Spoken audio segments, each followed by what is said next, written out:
My name is Goldie and I am 27, and when I say my name out loud, I sometimes hear not only my reflection in my head, but also the tired pride that comes from women who learned early not to ask life for more than they need.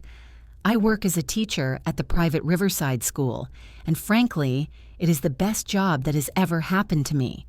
Because in these classrooms, between the old desks and the thin pointers of chalk, I find meaning and a reason to get up in the morning even when the whole world seems too noisy and demanding. Children can be difficult. Their tears can start for no reason. Their little worlds can break and be put back together again. But I love my job as if I loved a vegetable garden into which you put your hands and hope that generosity will come not immediately, but slowly and reliably. 5 years ago, right after graduating from college, my mother made me an offer I could not refuse. We were sitting together at the old kitchen table, the same table that has held more conversations than I care to list, and she said it quietly, the way things speak that offer both a roof and a memory. "Goldie, dear, do you remember Aunt Margaret's old apartment?" And there was more than just curiosity in her words, but intent. The apartment my aunt had left me in her will lay in my childhood, and I remembered the smell of freshly baked cookies there, the long evenings when Aunt Margaret told stories as if she knew the world was a library full of lessons. Of course I remembered it. I'd spent countless days there, listening and eating her cookies, and mentally searching every crack in the old wallpaper, while my mother went on, as if offering not just a place to live, but a way to keep the thread of the family together. Instead of renting it out to strangers, why don't you move in? I'll take 20% off the market price and keep it in the family. What about it? I asked, and my question was both practical curiosity and hope, because the apartment was in a great neighborhood, just 2 blocks from the school I'd just been accepted to, and the ability to walk to work seemed like a quiet luxury I'd been scribbling down in my head for a long time. I didn't have to think twice. A 2-bedroom apartment with a decent kitchen and close to work seemed like the perfect base for a young teacher.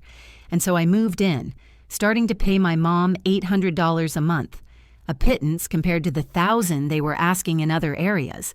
But for me, it meant the opportunity to breathe and plan. I put everything I had into this place.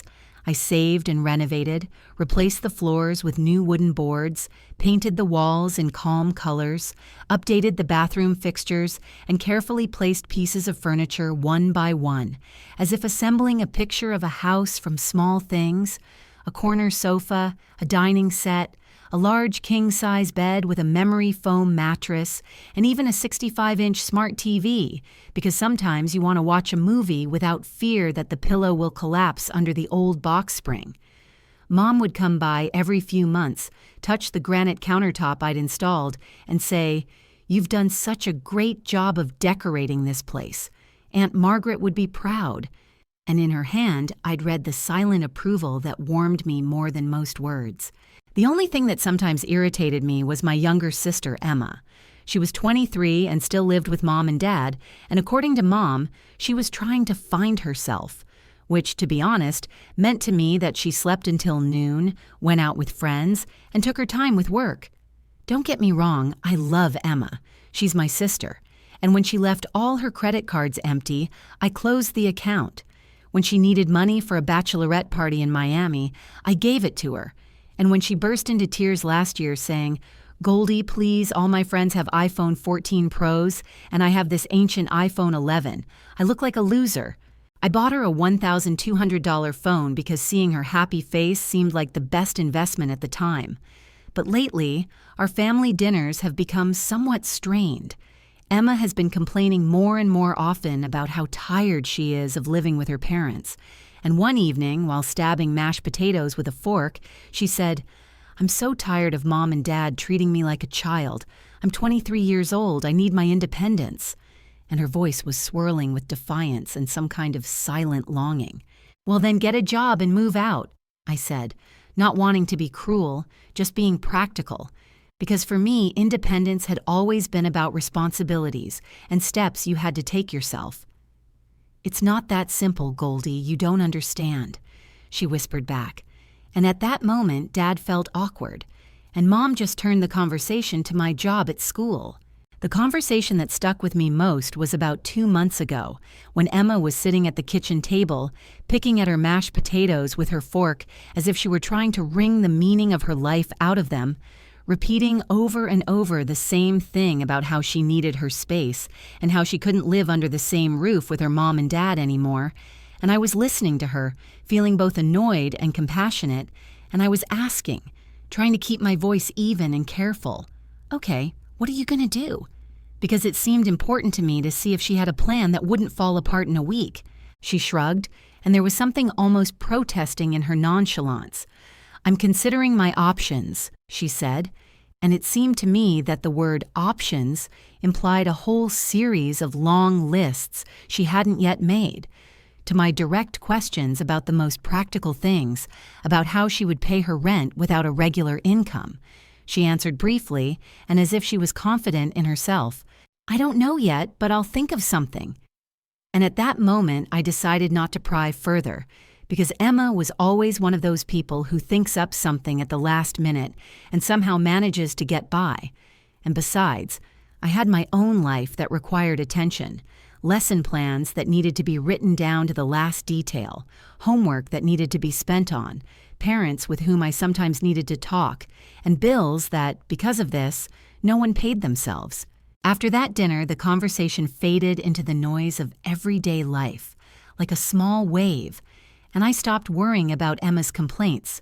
After all, such complaints had been heard periodically in our house for the past year, and I figured that either she would find a job or continue to accept the comforts that Mom and Dad provided for her, while I enjoyed the stability of my routine. Waking up at 6:30 in the morning, having toast and strong coffee for breakfast, going to school by 7:45, where I spent my days among the 7th graders, teaching lessons, grading notebooks, and returning to my warm, cozy 2-room apartment, into which I had invested more than just money. Every chair, every table, and even the coffee table, which I had found at a garage sale and restored myself, held its own history. The bookshelf was piled high with textbooks and novels. The dining room table had seen countless evenings with teacher friends, and I was glad that Mom came to visit, stroked the granite the countertop I had so proudly placed there, saying, "Look, Goldie, how beautifully you decorated Aunt Margaret's house," because I had spent about $15,000 on the renovation, and in that amount there was meaning and memory and confirmation that I could build my own cozy space.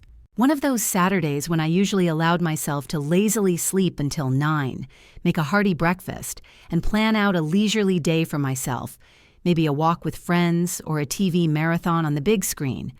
At exactly 6 in the morning, I was awakened by a sound that changed my entire Saturday.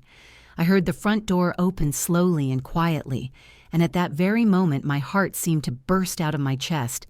Its beat became so loud that I could almost hear it echoing in my ears. I grabbed the phone from the nightstand, my hands shaking, and for a moment all the alarming scenarios that usually seem wild in daytime thoughts flashed before my eyes. Should I call 911? Is it too late? Who is it? Who broke into the house?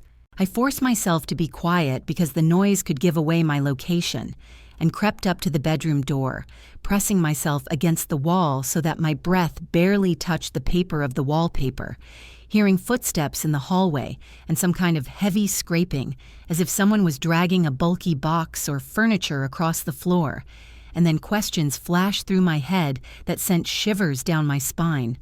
What if it was just one of the neighbors who had the wrong door? What if it was a burglar, and even worse? What if he had a gun? I slowly opened the door and peered out into the hallway, my heart pounding so loudly it seemed as if the whole house could hear it.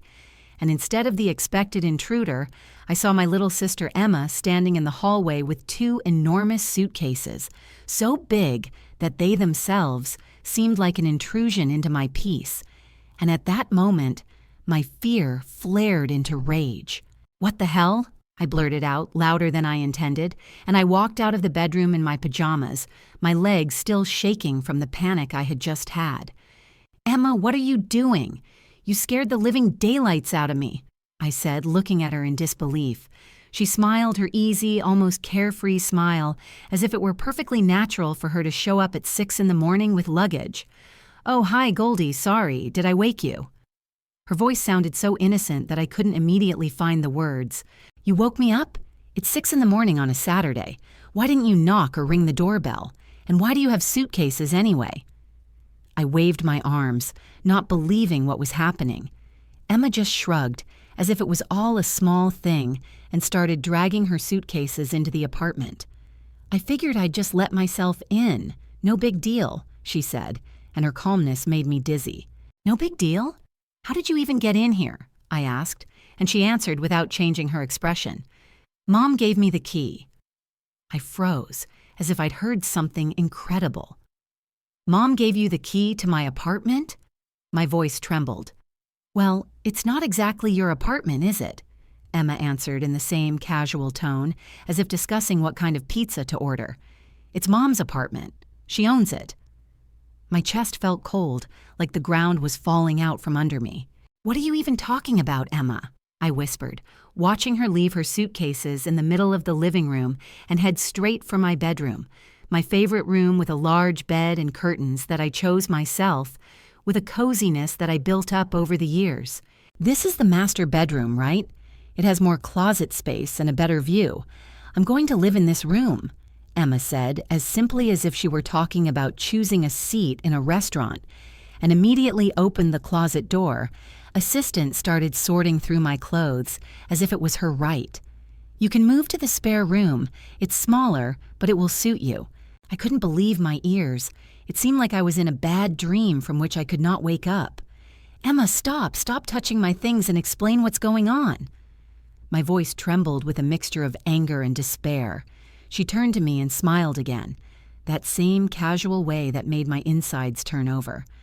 "Mom said I could move in with you. She thinks it's time I had some independence from her and Dad, and then we could live together. Wouldn't that be great?" She sounded so carefree that I felt my head spin. This had to be some stupid joke, a misunderstanding. There was no way Mom would make a decision about Emma living in my apartment without even talking to me first.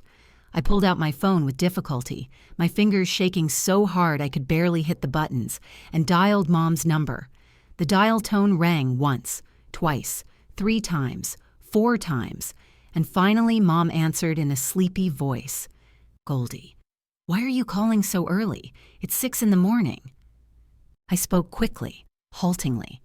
"Mom, Emma arrived with her suitcases and said you said she could move in with me. What's going on?"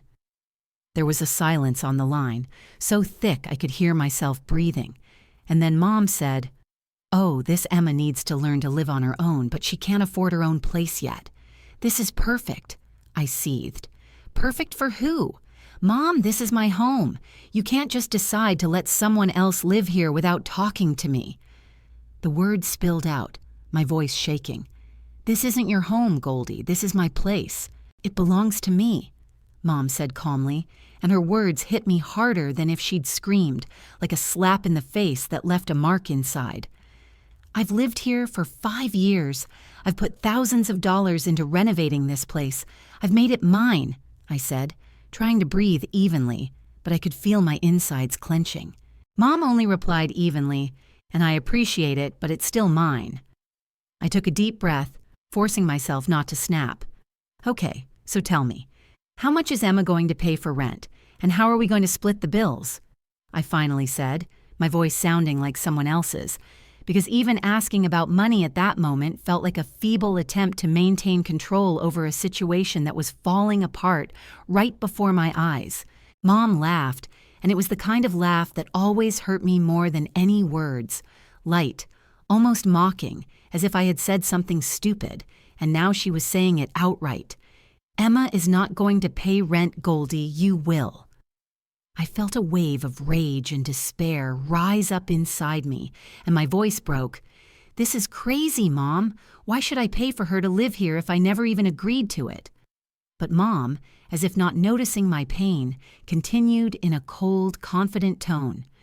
"Because you have a job and a steady income, and Emma is still figuring out life." I couldn't believe my ears. It sounded so unfair that it literally made my head spin. "That's so unfair," I breathed. Mom just sighed and said, "Life isn't fair, Goldie." Besides, I was thinking about raising the rent anyway. Starting next month, it's going to be $1,600. $1,600? The words escaped my lips, and I grabbed the table to steady myself. "Mom, that's twice what I was paying before." But all I heard in response was a calm explanation. The market rate went up. I need to adjust the amount. I could feel my hands shaking and tried to sound reasonable.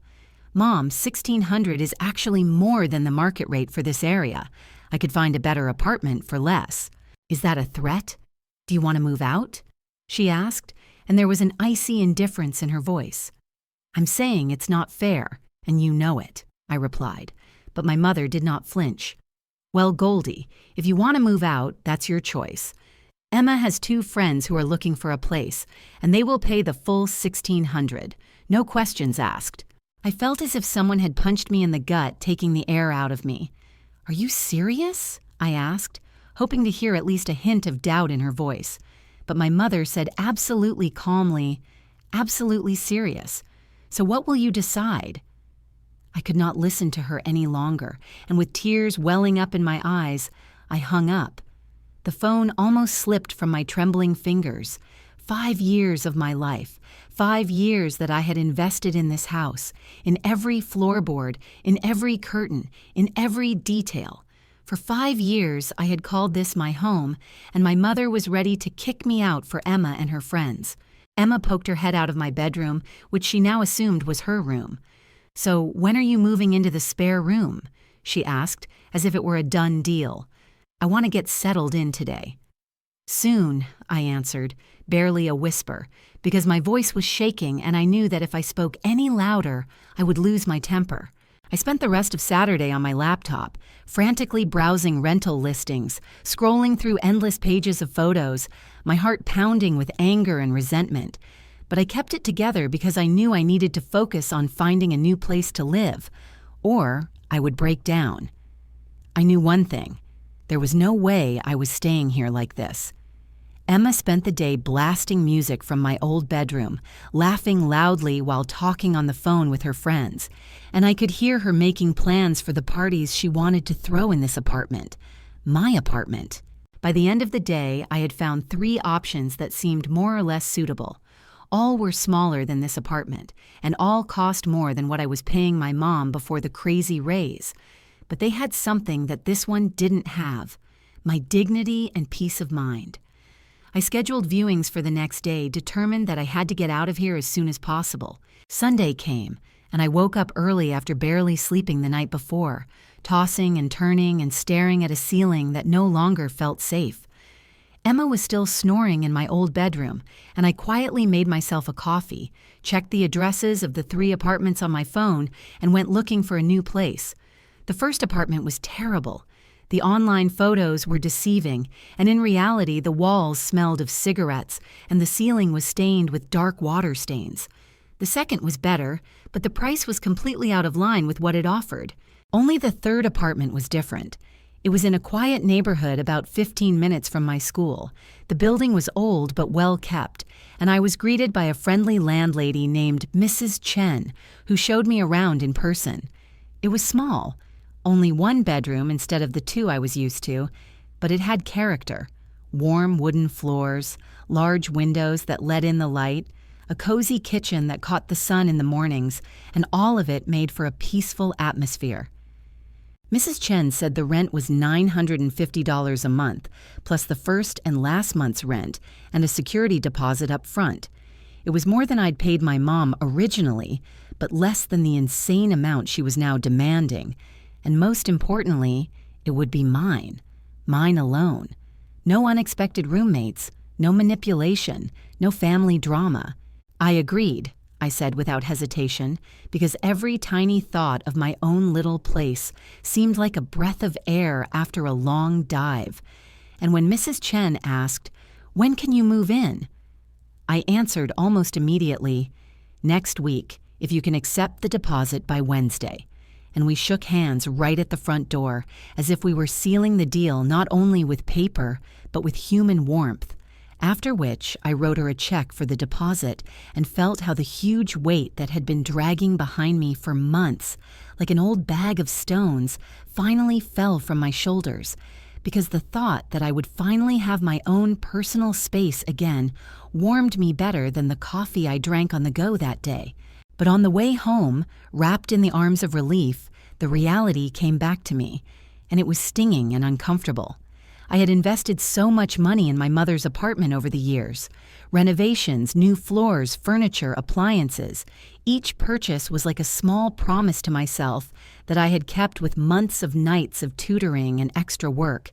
And now the thought of just walking away and leaving it all to Emma and her friends sounded like a betrayal.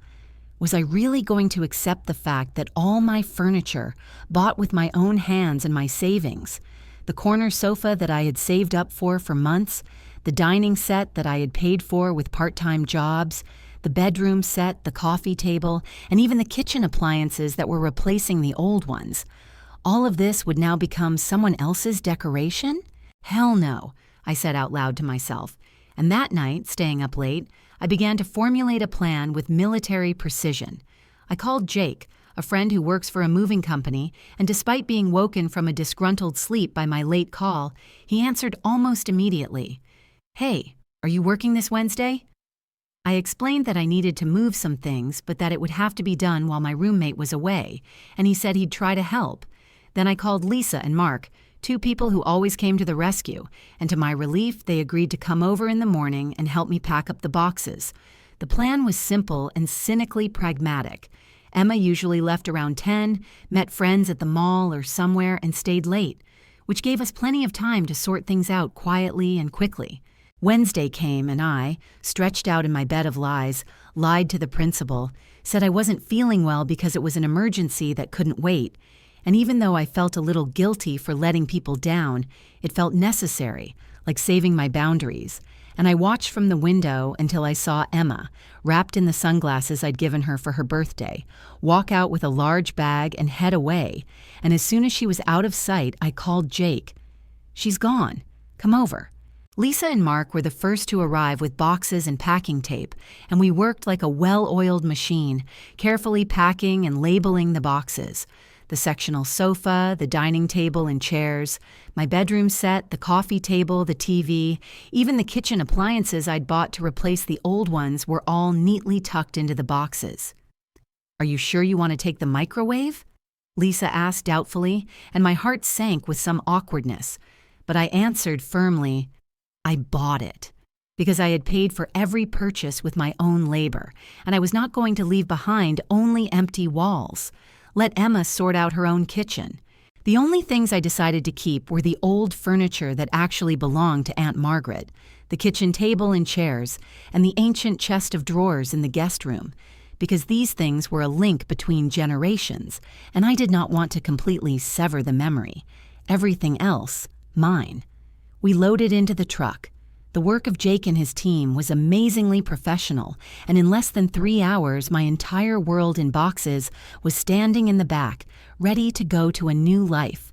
I walked around the apartment one last time, slowly going through the rooms where every corner held a small historical relic.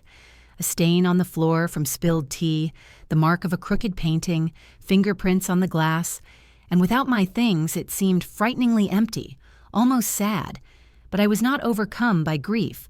On the contrary, I felt a strange freedom, a lightness, as if I had thrown off someone else's burden. And clutching the keys in my palm, I followed the truck with my things to my new apartment, where Mrs. Chen was already waiting with the keys and a warm smile. "Welcome to your new home," she said, and her voice sounded like a blessing. The rest of the day was spent unpacking and organizing. Lisa and Mark stayed to help, and by evening, with the smell of pizza in the air, we sat among the scattered boxes, laughing and quietly dreaming of the peace that would soon return.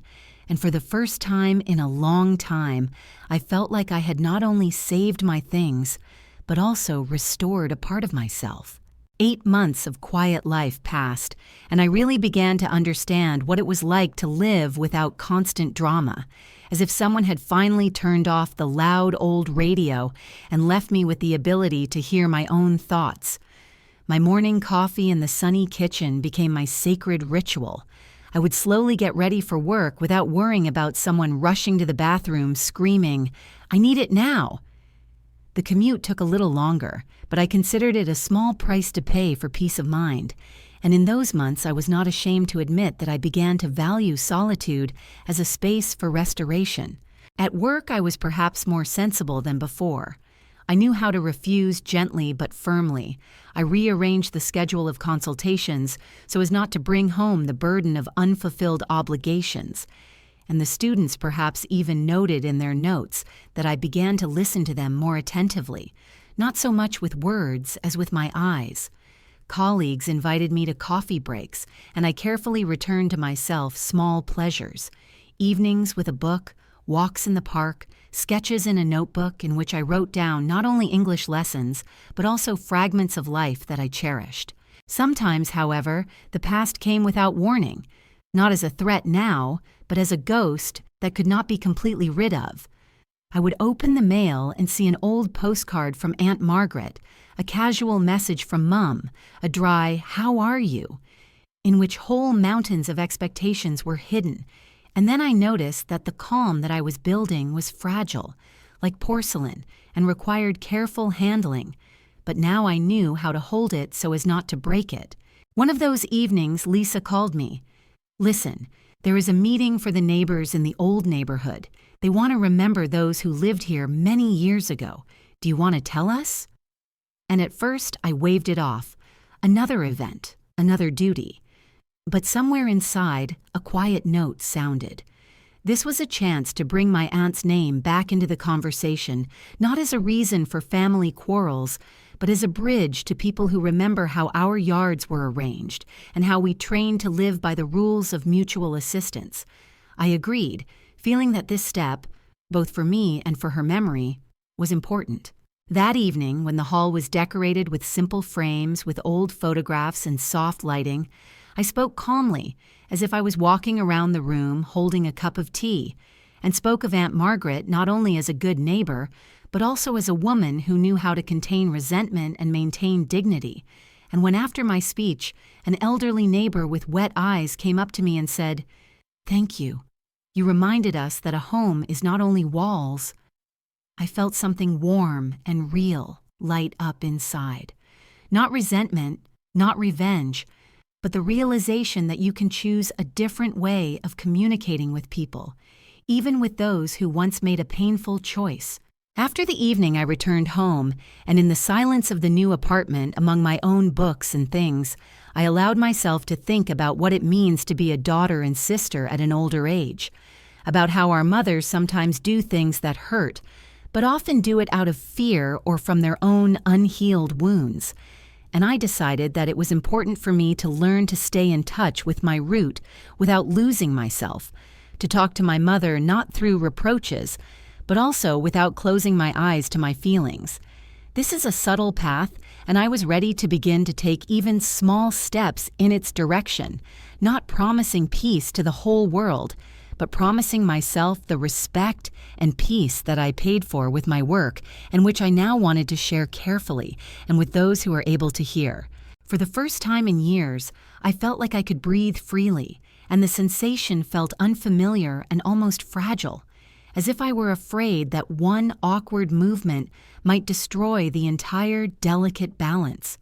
But one day, when I went into the grocery store to buy the usual things, milk, bread, coffee, I ran into Dad's sister, Aunt Carol, completely by chance, and this unexpected turn of events made my heart clench for a moment, because I always knew that visits with relatives meant more than just, "How are you?" She and I always got along. She did not interfere in my arguments with Mom, and in her presence I felt not criticism, but the gentle support that I so often lacked. As always, she hugged me tightly, pressed me to her, and said, "Goldie, how are you, honey?" I smiled, trying to keep a hint of weariness from my voice. "I'm doing great, Aunt Carol. How are you?" She looked at me a little anxiously, glanced around as if she was afraid that someone would overhear, and quietly asked, "Can we talk alone?" We walked to the side, to a small cafe right in the store, sat down at a table by the window, and I noticed that she seemed to be struggling with herself, deciding whether to say what was on the tip of her tongue. "What happened?" I asked, trying to sound calm, although inside there was already a growing feeling that I knew all too well, a premonition of trouble. She sighed heavily. "I probably shouldn't say this, but I thought you should know. Your mother is having serious problems with the apartment." I straightened up and tried my best to keep a neutral expression on my face. "What problems exactly?" Aunt Carol shook her head and said, "Those friends of Emma's who moved in are behaving terribly. They have loud parties every weekend. The music blasts until 3 in the morning. People come and go at all hours, and the whole apartment is a walkthrough. But that's not even the worst of it." She looked around again, as if to make sure no one could hear her, and said in a quiet voice, "They flooded Mrs. Patterson's apartment from downstairs 2 weeks ago." My insides sank. I had known Mrs. Patterson all my life, a kind old woman who had lived in this house for over 30 years, with beautiful antique furniture that she and her husband had collected together, and his rare collection of books that she treated like living memories. "How bad is it?" I breathed, already knowing that the answer would shock me. "Very bad," Aunt Carol nodded. "Water came through the ceiling, ruined furniture, and thousands of dollars worth of books. Some of them were first editions that her late husband had collected all his life." I felt a wave of nausea rising in my throat. I immediately saw this woman bringing me warm, homemade cookies during exam week when I lived there and went to college, and smiling as always, as if she were genuinely happy for my success. "What exactly happened?" I asked, and Carol winced slightly.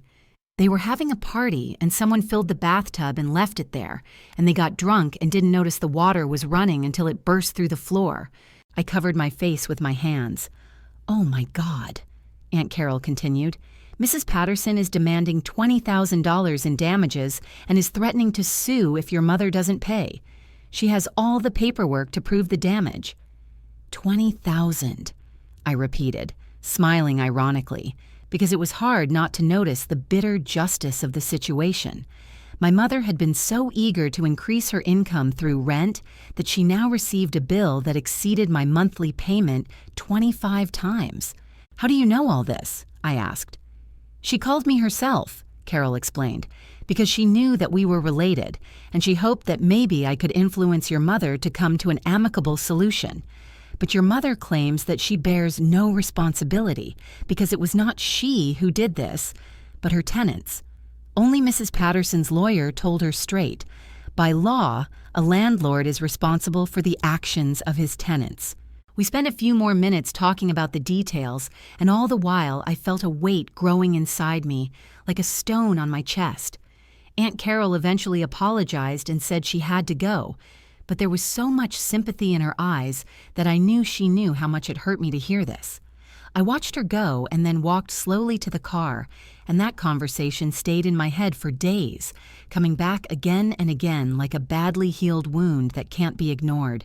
I felt sorry for Mrs. Patterson, her cozy apartment, her books and memories of her late husband, but deep down I was not at all surprised that it was Emma's friends who would bring trouble and destruction to her home, because Emma herself never took any responsibility and always knew how to shift it onto other people's shoulders, and it would be naive to expect that her environment would be different. I thought about this as the days went by, and suddenly, a few days later, my phone rang from an unfamiliar number. I almost didn't answer, but something inside, some strange premonition, made me pick up the receiver. "Goldie," came a voice that I recognized instantly, and everything inside me sank. It was my mother. "Listen, I need to talk to you," she said, and I felt a wall of cold alienation rise up inside me. "We have nothing to talk about," I said dryly, but there was desperation in her voice. "Goldie, please, I need your help. We're having financial difficulties, and I was hoping you could lend us some money." I knew immediately that she had no intention of telling me about Mrs. Patterson, and my insides twisted with her usual desire to hide the truth. She had hoped that I would remain in the dark. "Let me guess. This has nothing to do with Emma's friends flooding the neighbor's apartment downstairs? I asked so firmly that there was a long silence on the other end. Finally, Mom asked, almost in a whisper, "How did you know about this?" "Is it important?" I cut her off abruptly. "The point is, you created this problem for yourself by choosing Emma and her irresponsible friends over me. And now you want me to get you out of this hole?" "Goldie, we don't have $20,000, she said in a voice that was a mixture of self-pity and pleading. "It's not my problem," I said firmly. "Please, honey, I know we've made mistakes, but we're a family," she continued. I couldn't help but laugh bitterly. "Family? Mom, you kicked me out of the house for Emma. You doubled my rent and told me I could leave if I didn't like it. You chose her over me, and now you're reaping the consequences." She tried to argue. "We didn't kick you out, you chose to leave." I closed my eyes and exhaled. "I left because you made my life miserable, and now her friends are making yours miserable. Funny how things turned out, huh?" "You're cruel," she said, her voice shaking. "No, Mom, I'm just telling the truth. You've indulged Emma all her life, and now you're surprised that she's grown up irresponsible. You made this bed for yourself. Sleep in it." She paused, and after a few seconds asked, "So you're not going to help us?" "No way. Figure it out on your own, like I had to."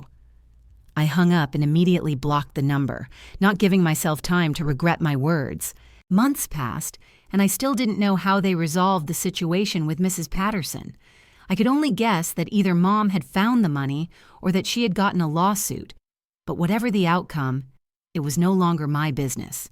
And for the first time in years, I allowed myself the luxury of not interfering, not rescuing, not taking on someone else's guilt.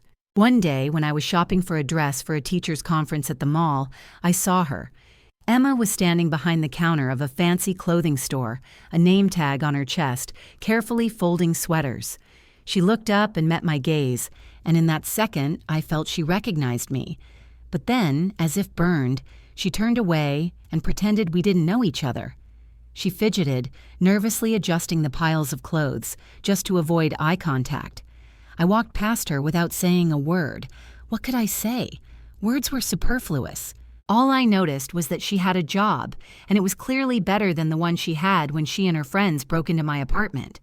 Maybe getting kicked out of her mom's house after her friends couldn't pay the rent had been a wake-up call for her. Or maybe her mom had finally let go of her financial leash after the flood.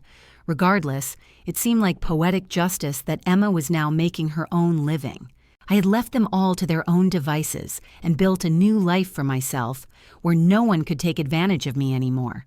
I had dignity, I had independence, I had the inner peace that had been denied me for so long. Maybe our family relationship could be restored one day, but only if they admitted their guilt and sincerely apologized for the way they had treated me. I wasn't going to pretend everything was okay again just to keep up the appearance of peace.